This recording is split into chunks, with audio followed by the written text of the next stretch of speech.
Desde a hora que você falou que ia correr, deixa eu desligar o ventilador que faz barulho. Você falou que ia correr, eu não saí, ó. Eu fui pro banheiro correndo com o telefone. Sério? Desde de É, manhã, Cíntia? fui de manhã, eu não saí do lugar. Eu coloquei, tem um sininho ali, eu coloquei o sininho e aparecia eu lá, e eu ali do lado, como eu tenho fibromialgia, eu não fico com o telefone na mão, aí ele fica no suporte. A história da minha vida é muito longa, então eu vou dar uma resumida, né? É assim, desde pequena, o meu lar sempre foi muito tumultuado. Meu pai era alcoólatra, meus pais brigavam muito, e quando eu tinha uns 7, 8 anos de idade, eu fui morar com meu pai e meu irmão, e a minha irmã foi morar com a minha mãe numa casa de família que minha mãe trabalhava. E o meu pai, por ser alcoólatra, eu acho que ele começou a desenvolver demência. A gente não tinha uma alimentação. E o que minha mãe mandava no final de semana, ele vendia para comprar álcool. Até esse momento, assim, eu adquiri uma anemia profunda. Por quê? O que tinha para beber dentro, comer em casa, não tinha nada. O que tinha, às vezes, eu vi o meu pai esconder uma lata de Nescau em cima do armário e eu subi para buscar porque eu estava com fome. O armário caiu em cima de mim, chamaram os bombeiros, foi todo mundo lá. Graças a Deus eu tinha me agachado, entrei dentro do armário que não tinha mais nada e não sofri um arranhão. Os bombeiros disseram que foi um milagre. E o que tinha lá era na geladeira, era aquelas batidas de álcool. E eu tinha muita fome, eu era pequena e eu lembro que eu tinha um cantinho, uma lancheira. Eu de manhã no fundo tinha umas galinhas, eu quebrava o ovo, 2 ovos, tomava cru e colocava essa batida na lancheira para ter alguma coisa para tomar quando eu era pequena.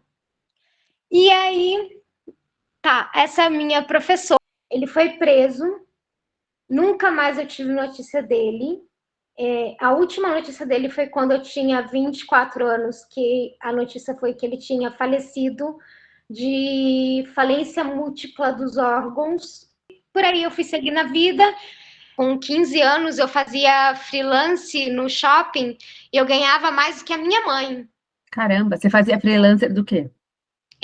Sabe essas lojas de jogos que tem o parquinho para criança, Sei. máquina de dança? Então, eu aprendi a fazer algodão doce, pipoca, eu brincava com as Hum, crianças e o dono uhum. me adorava ali. E de lá eu fui para uma rede de fast food, trabalhei no McDonald's do Shopping Galeria, depois eu fui pro de Valinhos e tinha 16 para 17, ele tinha 27, 28 anos. Você tem E quantos aí, anos hoje, Cíntia? hoje eu tenho 39. Hoje meu filho tem 21. Engravidei, né? A minha mãe falou assim: ó, você tira ou você vai ser expulsa de casa. Eu vou te botar para fora de casa. Eu falei: então bota para fora de casa que eu não vou tirar. E aí eu passei por um casamento que foi conturbado, porque eu era bem inocente, eu era bem jovem, eu tinha pouca experiência, porque minha mãe não deixava, por exemplo, a minha formatura de ensino médio, minha mãe me trancou dentro de casa, a minha amiga foi até lá para me levar, e a minha mãe não deixou ir porque eu não tinha vestido decente para ir para minha formatura. Ela falou, eu impresso. Ela falou, não, a Cintia não vai porque ela não tem um vestido decente para ir para formatura. Eu fiquei trancada, chorando. Ai, que triste. Ele pegou minhas coisas, eu fui morar com ele e eu era muito inocente. E aí por isso eu fui trabalhar no McDonald's de Valinhos. O meu filho nasceu prematuro, que eu tenho útero infantil, eu comecei a desconfiar de algumas coisas que estavam acontecendo. Mas ele sempre tinha uma boa desculpa, porque ele sempre me achou muito burra, Hum, inocente. E aí foi indo, aí ele pegou e eu engravidei de novo. falou que eu tinha que tirar essa criança ou ele terminava comigo. E eu falei, então pode terminar que eu não vou tirar. E aí ele acabou não terminando comigo. Quando ele foi para o Rio de Janeiro para ficar um ano lá, mas quando ele voltava de viagem, ele não queria contato comigo. E eu comecei a desconfiar. Numa viagem que a gente fez, eu estava dentro do hotel, ele deixou o notebook com o e-mail aberto. Eu descobri mais de 10 mulheres com quem ele mantinha relações, decidi que eu ia terminar com ele. E aí começou as agressões verbais, do tipo, eu vou te jogar da varanda, eu vou quebrar seus dentes, e não sei o quê. Isso sempre ocorria, mas começou a ficar mais forte desde que eu comecei a perceber as coisas que ele estava fazendo, né? Aí, então, eu peguei, decidi terminar com ele, e aí ele pediu uma oportunidade de voltar. Juro, não durou uma semana. Eu tinha um nojo dele. Um nojo. Porque eu fui morar com a minha mãe, não deu certo. Eu e o gênio da minha mãe não dava certo. A mudança chegou. Na hora que a mudança chegou, a minha mãe era bipolar. Então, ela batia bastante na gente também. Eu falava que as palavras dela machucavam mais do que um tapa. E eu nem condeno ela, porque a criação dela eu sei que não foi fácil. Então, ela era a forma dela de nos proteger. Então, assim, eu não posso julgá-la. Mas não deu certo. Minha mãe falava que eu tinha o dedo podre. Eu conheci um rapaz, e assim, ele era exemplar com os meus filhos. Ele tinha 0,0001% de chance de ter filho. Ele já tinha feito esse exame na época do exército. Ele bebia muito. E aí a gente estava conversando, as crianças dormindo, ele conversando comigo na sala desse apartamento. Ele simplesmente me deu um tapa na cara. E era uma conversa normal. E eu não entendi. Ele disse que também não sabe por que fez aquilo. Eu falei, você vai dormir no sofá, porque é de madrugada. E os meus gatos debaixo da porta. E amanhã você vai embora. Se for pro bem dele, do meu e dessa criança, eu aceito. Batata. Aí, ele, quando ela nasceu, eu estava no hospital, ele saiu para... Vieram algumas visitas e ele saiu para comemorar. E aí, liga, nada. Liga, já tô indo. Liga, que não sei o quê. A primeira coisa que eu vi, que era o ventilador, eu taquei em cima dele.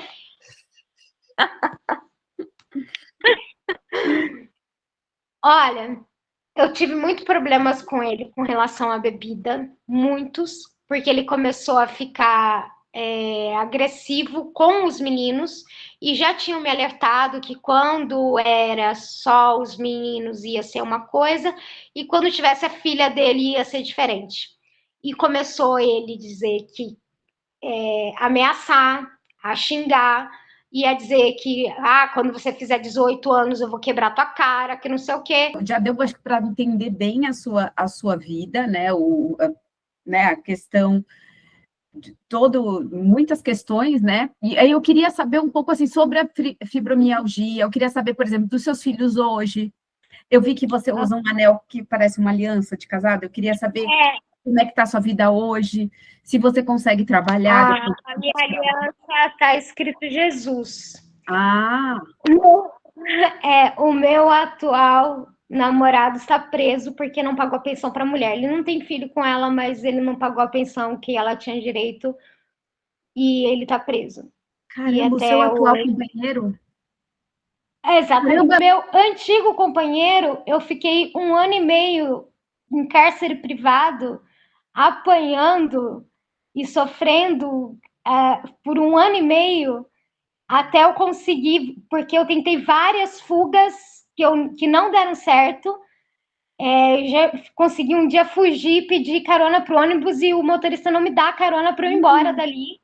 E E aí um dia eu consegui fugir, fiquei 10 dias no hospital, tenho laudo dizendo que eu estava com marcas pelo corpo de agressão. Fui para uma clínica psiquiátrica porque eu estava em estado de nervos. Depois fiquei 6 meses numa casa de prevenção a mulheres, que é sigilosa. Depois mais 6 meses numa casa para quem não tem moradia, para moradores de rua. Consegui um emprego e hoje eu estou numa casa alugada.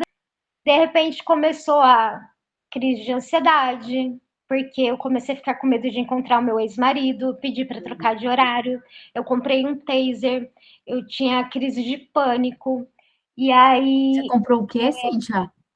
Um taser. O que é isso? Aqui na minha mochila, e ontem eu tirei, que eu fui para o hospital ontem, e tinha um cara que tinha bebido muito, e ele tentou se engraçar pra cima de mim. Aí eu só virei assim, 220 não mata não, né? É isso aqui, ó. Aí eu só mostrei pra ele, ele sentou e ficou quieto. Entendeu? Tá vendo como eu precisava começar a fazer umas perguntas? Eu sabia que eu tinha muita coisa para descobrir ainda, Cíntia. Aí eu comecei a ter crise de ansiedade. Não, é ótimo, toda mulher devia ter.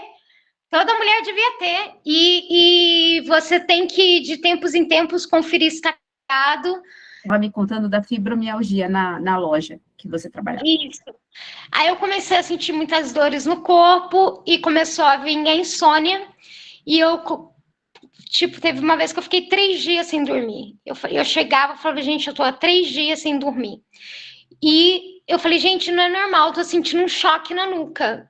Eu sentindo um choque na nuca e dor no corpo e crise de ansiedade. E eu começava a chorar, às vezes eu tinha que entrar pro estoque, chorava. E ela fez um exame em mim e ela me diagnosticou com fibromialgia.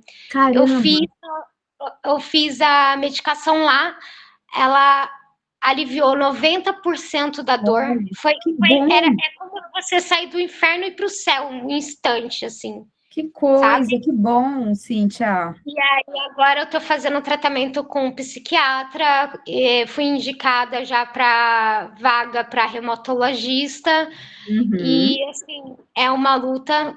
Eu sei que a história foi muito grande, porque é uma história de ir para um livro, mas, assim, é uma luta constante, porque é cansaço, você acorda cansado, você dorme cansada, você sente dor no corpo, você sente pontadas na cabeça, dores que andam pelo corpo, às vezes dor no corpo inteiro, tem vezes que você acorda com essa dor, tem vezes que você acorda com menos dor.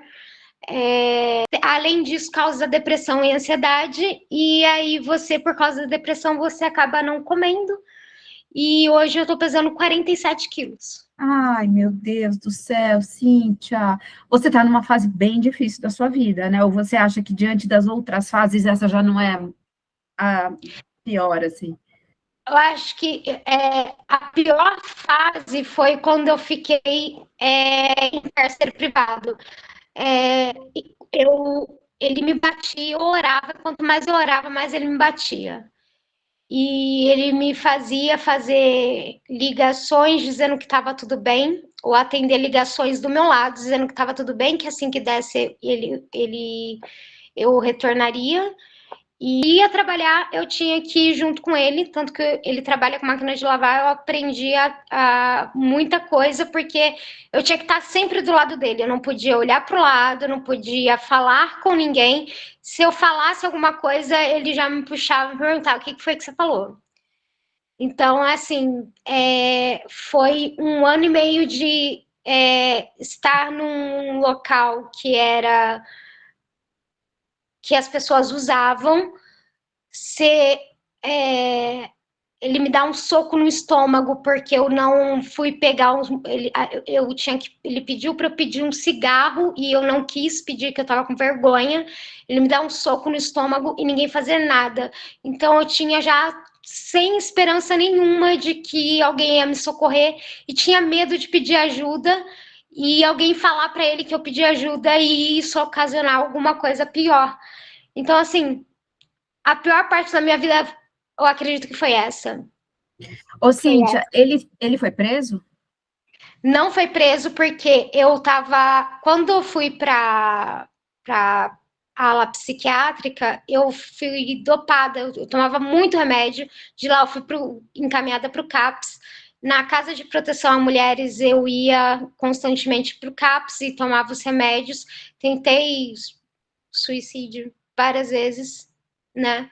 Porque começava a vir tudo na minha cabeça. E o papel que era com a data da audiência, eles esqueceram. E eu tenho a medida protetiva e o boletim de ocorrência. E eu tenho o SOS Mulher no meu celular.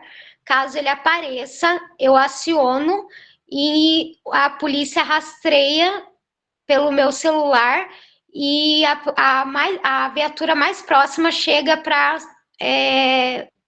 socorrer. E o taser, que pelo menos dá um tempo. Realmente é bom você ter isso. Ô, Cíntia, me fala uma coisa, os seus filhos conhecem toda essa história? Eles acompanharam tudo isso? Você tem 2 filhos que são adultos já, né? Isso. Então, a mais nova, ela não ficou sabendo de toda a história. A Helena.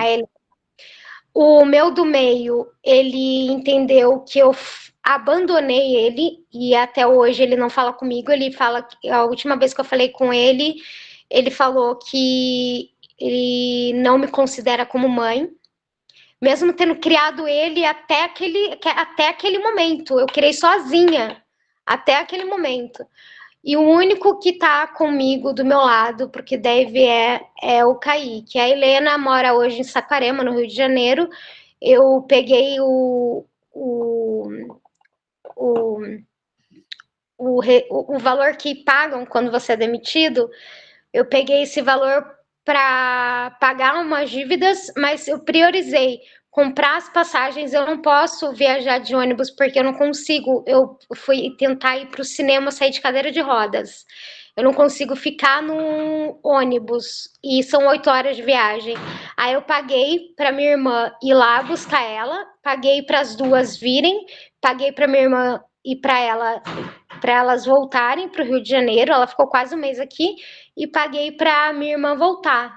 E foi assim, foi mais de 3 anos sem ver a minha filha. Com quem que ela mora lá, Cíntia? Ela mora com o pai dela. Eu acho que essa filha era para botar o pai dela no eixo. E tem a avó, né? A mãe dele, que é uma senhora legal, né? A avó e a tia que tem porfiria e não pode ter filho porque ela tem porfiria. Então, a única neta é a Helena. Então ela tá bem, assim, tá com o pai e com a avó, que é uma mulher legal, pelo que você falou, né? Não, maravilhosa, maravilhosa. A tia dela também, então ela tá bem, a Helena. Maravilhosa. Ela tá super bem lá. Mora assim de frente para um lago. Eu falo brincando para ela, você quer voltar, mas eu não tenho condições nem de cuidar de mim. E ela fala, não, eu quero ficar lá. Não, filho, eu tô brincando, pode ficar. E eu mando. Ô, Cíntia, e o Kaique? O Kaique tem quantos anos? O Kaique tem 21, vai fazer 22 agora em março. Tá, ele é um filho presente, ele... Isso, ele mora numa kitnet em Valinhos. Tá. Trabalha na Cobase.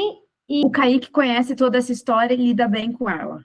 Sim, eu conversei. Ele já conhecia a história, que eu já tinha falado mais por alto. E depois eu parei com ele, eu falei, eu preciso tirar isso do meu coração, eu preciso conversar com você. Sentei, conversei com ele, pedi perdão, a gente se abraçou, ele falou, mãe, te perdoo, você não precisa nem pedir perdão, que não sei o quê, e a gente se abraçou e ficou tudo bem. Tá. E hoje, sua mãe é viva? Não, a minha mãe faleceu em 2014, quando eu estava grávida da Helena, e não queriam falar nada para mim que ela estava internada, porque eu estava grávida. E quando disseram que ela estava internada, eu comecei a colocar as roupas na mala e falar, assim que sair o primeiro ônibus, eu vou para lá. Caramba! E na hora que eu cheguei, na hora que eu peguei para ir para... Quando eu já estava com isso tudo programado, dia seguinte eu vou dormir, dia seguinte eu vou pegar o primeiro ônibus e vou sair do Rio de Janeiro, vou para Campinas. Ela faleceu de madrugada. A minha prima me ligou para me dar a notícia e não tive tempo de me despedir da minha mãe. Mas vocês tinham uma relação boa nessa altura da vida? Umas 2 semanas antes foi a relação melhor que eu tive com a minha mãe. Aí me contando das coisas e falando, não sei o quê, pá, assim, como se fossem melhores amigas, coisas que a Que gente nunca bom, teve a vida inteira. que E bom. aí teve um momento que ela falou assim: Cíntia, eu quero que você venha aqui em julho. Eu comprei uma bicama para você vir para cá com as crianças aqui em julho, que eu quero ver os meus filhos em julho. Mãe, acontece que eu tô grávida e eu não vou poder ir em julho. Aí ela falou assim: eu não acredito! É sério que você tá grávida? Que não sei o que, que não sei o que. No dia seguinte ela me ligou: eu sonhei que era uma menina, que não sei o que. E Eu era vou comprar ele. roupinha pra ela, e vestidinho, e lacinho, e não sei o que, não sei o que, não sei o que. E uma semana depois dessa ligação, ela faleceu. Poxa vida, era uma despedida, né, Cíntia? Era uma despedida. E me conta uma coisa para a gente já encaminhar para o fim. Seu atual marido, como é que tá essa situação? Eu não sei porque eu mandei só uma. Não é meu marido, a gente, como eu me batizei, a gente tem um relacionamento cristão onde a gente estava só namorando. Ah, tá. E eu tenho a minha casa, ele tem a dele, a gente estava apenas se conhecendo, namorando, e ele não me contou sobre sobre isso que estava acontecendo, que ele estava nesse processo, que estava acontecendo. E eu enviei uma carta para ele, depois o correio do shopping fechou, eu não enviei mais. O meu único contato é quando o irmão dele me responde pelo WhatsApp dele, e tem tempo que não me responde, e a última resposta dele foi que ele sairia dia 15 de fevereiro, com certeza. E eu mandei mensagem perguntando. A previsão é de que ele sairia com certeza dia 15 de fevereiro. Tá tudo bem? Aconteceu? Eu não recebi resposta até agora. Poxa vida, mas talvez logo mais você tenha alguma boa surpresa. Mas de qualquer forma, não, Não, né? não. Eu decidi que eu vou ficar sozinha. Eu É, decidi que eu porque preciso cuidar de mim, da minha saúde física e mental, e, e eu já entendi algumas características que fazem eu escolher certas pessoas, e nele tá essa característica, e eu vou conversar com ele ainda sobre isso, mas não vai, não é por conta disso, é por conta de eu me conhecer, porque pelo fato de desde quando eu era criancinha de 5 anos, que tinha que agradar a todo mundo. Eu trabalhava numa floricultura para ganhar um biscoito para dividir com meu irmão, que a gente tinha fome. A vizinha tinha que descer uma comida e porque a gente não tinha que comer.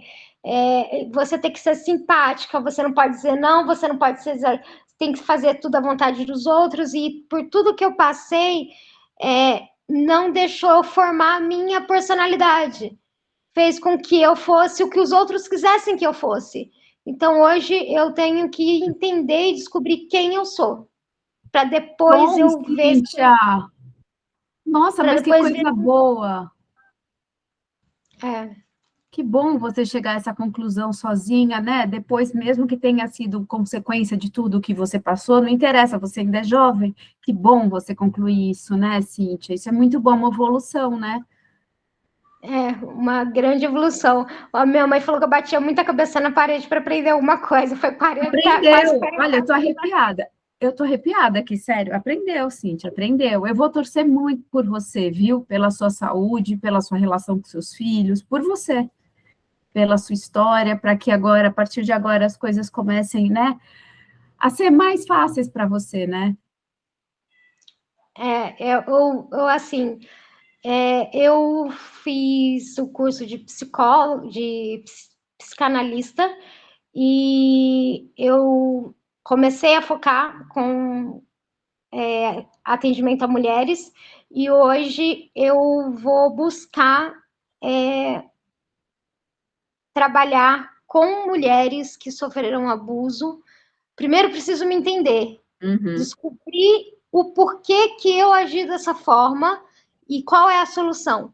E aí eu vou ajudar essas mulheres a sair dessa situação. Que bom, Cíntia, achou? Como é que foi para você ser entrevistada? Um alívio, foi meio que terapia com entrevista. Ah, que bom, Cíntia, que bom. Às vezes a gente precisa falar, né? Mas eu queria, assim, mostrar para as outras mulheres que estão passando por essa situação, não admitir agressões verbais, não admitir gritos, não admitir batidas na mesa, não admitir que isso é normal e que somos objetos ou que tem que fazer o que eles querem. As mulheres têm que aprender, e isso vem da raiz, aprender a saber quem elas são para poder se valorizar e saber quem merece elas e quem não merece. Então, assim, eu demorei muito e não sabia de que eu tinha essas formas, esses recursos para conseguir sair daquilo, e eu espero, assim, espalhar isso para mais mulheres, tanto das mais cultas, as que são principalmente as menos cultas. Eu estou dizendo em questão de ter informação. Porque assim, eu olhava as mais na vulneráveis, TV, né? Eu ficava na sala com ele do meu lado, vendo na TV homicídio de mulher que o marido matou, e eu só ficava pensando, a próxima pode ser eu, e como eu vou sair disso? Então, assim, fala-se de que isso aconteceu, mas não se fala de como fazer para não acontecer. Então, eu quero trazer isso para as mulheres, entendeu? Muito bom, muito bom. Ótimo seu depoimento. Foi um prazer falar com você, Cíntia. Vou torcer muito, viu? Por você e para que você se sinta melhor, né? Com a fibromialgia, enfim, que as coisas floresçam. Obrigada. Obrigada mesmo, de coração.